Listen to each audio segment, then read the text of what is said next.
দীর্ঘ 10 থেকে 12 ঘন্টার জার্নি শেষে দেশের মাটিতে নামার প্রস্তুতি নিচ্ছেন। জানালা দিয়ে নিচের দিকে তাকালেন, কিন্তু কিছুই দেখা যাচ্ছে না, শুধুই সাদা ধোঁয়া। হঠাৎ পাইলট জানালেন ঢাকায় নামা সম্ভব নয়, আমরা যাচ্ছি কলকাতা, সিলেট কিংবা সুদূর ভিয়েতনামে। গত কয়েকদিনে এই দৃশ্যপট ছিল ঢাকার হযরত শাহজালাল আন্তর্জাতিক বিমানবন্দরের নিত্যদিনের চিত্র।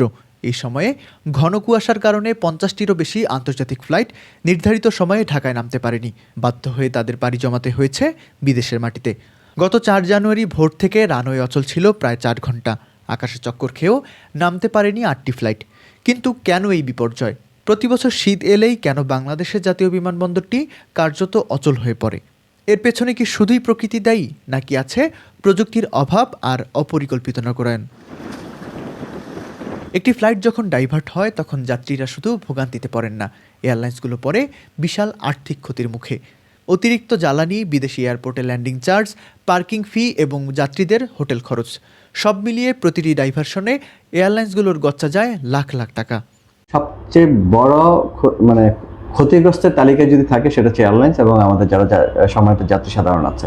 আসার যে ফ্লাইটগুলো থাকে সেটা ডাইভার্ট হয়ে সিলেট যাচ্ছে, চিটাং যাচ্ছে, আমার অপারেশন কস্টকে বৃদ্ধি করে দিচ্ছে, আমাদের প্যাসেঞ্জারদেরকে সময় ক্ষেপণ করছে, সাথে সাথে আমাদের এয়ারক্রাফটগুলোর প্রত্যেকটা একটা সাইকেল নষ্ট হয়ে যাচ্ছে। আপনি দেখেন, যখন আমি ঢাকা নামার কথা ছিল সেটা নেমে যাচ্ছে সিলেটে যেয়ে, তো সিলেটে নামা মাত্র একটা এয়ারক্রাফটের ইঞ্জিনের সাইকেল নষ্ট হচ্ছে, তাকে আবার একটা শর্ট ফ্লাই করে আবার ঢাকায় আসতে হচ্ছে।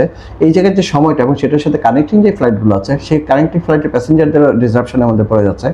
ওভারঅল আসলে আমরা একটা চরমভাবে অর্থনৈতিকভাবে আমরা ক্ষতিগ্রস্ত হচ্ছি।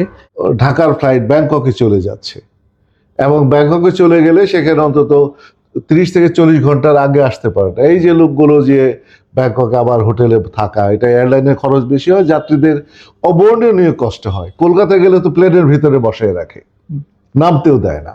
সমস্যাটি মূলত রানওয়ে দৃশ্যমানতা বা ভিজিবিলিটি নিয়ে।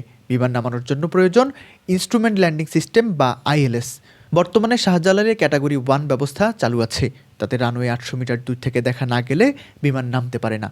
অথচ বিশ্বের উন্নত বিমানবন্দরগুলোতে ক্যাটাগরি 3 থাকে, যেখানে শূন্য দৃশ্যমানতাতেও বিমান নামতে পারে। কিন্তু উদ্বেগের বিষয় হলো উন্নতির বদলে বাংলাদেশের অবস্থান নিয়ে তৈরি হয়েছে ধোঁয়াশা। কেন বাংলাদেশ প্রযুক্তিতে পিছিয়ে? আপনি দেখেন যে আমরা কুয়াশার সময়, বিশেষ করে শীতকালে, যে ILS সিস্টেমের মাধ্যমে, ইনস্ট্রুমেন্টাল ল্যান্ডিং সিস্টেমের মাধ্যমে যে আমাদের ল্যান্ডিংয়ের যে অপশনটা থাকা, আমাদের ক্যাটাগরি 2-তে আমরা অলরেডি পৌঁছে যে আবার সেটাকে আবার 1-এ ফেরত আসা, এটা আসলে দুঃখজনক। যেখানে আমাদের টার্গেট করেছে আমাদের ক্যাটাগরি 3-তে যাব, মানে জিরো ভিজিবিলিটিতে আমরা ল্যান্ড করতে পারবো, সেখানে আমাদেরকে এখন প্রায় অলমোস্ট 1200 to 1500 ভিজিবিলিটিতে আমাদেরকে নামার জন্য অপেক্ষা করতে হয়। এটা আসলে কোনোভাবেই আসলে গ্রহণযোগ্য না। এইটা দুর্ভাগ্যজনকভাবে যে গত 2 মাস আগে থাই এয়ারওয়েজের একটা প্লেন ল্যান্ড করেও ইনস্ট্রুমেন্ট সিস্টেমটা ভেঙে ফেলছে। এখন এইটা যত দ্রুত সম্ভব রিপেয়ার করে আবার ক্যাটাগরি 2টা চালু করা, মানে ক্যাটাগরি 2 কিন্তু চালু হয়ে গিয়েছিল আমাদের, একটা দুর্ঘটনায় কিন্তু এটা ড্যামেজ হয়ে গেছে। এবং এটার জন্য আপনাকে বর্তমান উপদেষ্টাকে ধন্যবাদ দিতে হবে। ওনার এই যেটা গত 20-25 বছরও হয়নি, উনি কিন্তু আস্তে আস্তে জিনিসগুলো তৈরি ছিল, কিন্তু জাস্ট একটা পুশের জন্য হয়নি। তো উনি কিন্তু সেটা এই 5-6 মাসের মধ্যে করে ফেলছিলেন। তো আশা করি এখন যদি উপদেষ্টার হাতে খুব একটা বেশি সময় নেই, তারপরেও যত দ্রুত সম্ভব এটা করলে আমাদের এই পার্টিকুলারলি শীতকালের জন্য আমাদের জন্য খুব ভালো হবে। কুয়াশায় ফ্লাইট ডাইভার্ট হলে যাত্রীরা সিটে বসে বিরক্ত হয়, কিন্তু ককপিটে বসে থাকা পাইলটের মানসিক অবস্থা তখন কেমন থাকে? সেকেন্ডের সিদ্ধান্তে শত শত যাত্রীর জীবন বাঁচানোর সেই মুহূর্তগুলো কেমন? কিছু করার নাই। আপনি মনে করেন যে আমরা যখন অবতরণ শুরু করব, তখন যদি শুনি যে ভিজিবিলিটি ক্যাটাগরি 1-এর নিচে চলে আসছে, তখন আর আমরা অবতরণের প্রচেষ্টা করি না। তখনই সিদ্ধান্ত নেওয়া হয়, কোথাও একটা জায়গায় হোল্ড করে, আপনারা দেখবেন যে ফ্লাইটেরা 24-এ কোথাও একটা হোল্ড করে সিদ্ধান্ত নিয়ে কই যাব। এখন আমাদের দেশে অবতরণ না করতে পারে চলে যাচ্ছে ক্যালকাটাতে, সিলেট, যদি ভালো থাকে সিলেট, চট্টগ্রাম, অথবা কোনটা ব্যাংকক যাচ্ছে। এমন শুনছি ওই দিন ভিয়েতনামে চলে গেছে একটা ফ্লাইট।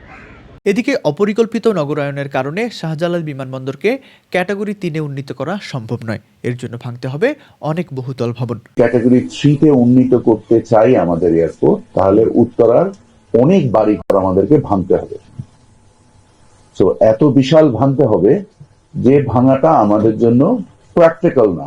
ঢাকার উত্তরার ভবন ভাঙা যখন অসম্ভব, তখন সরকার বিকল্প ভাবছে। কক্সবাজার বিমানবন্দরের রানওয়েকে 10,700 ফুট থেকে বাড়িয়ে 14,000 ফুটে উন্নীত করা হচ্ছে এবং এটিকে ক্যাটাগরি 3 করার পরিকল্পনা চলছে, যাতে কুয়াশায় ফ্লাইটগুলো বিদেশে না গিয়ে দেশেই নামতে পারে।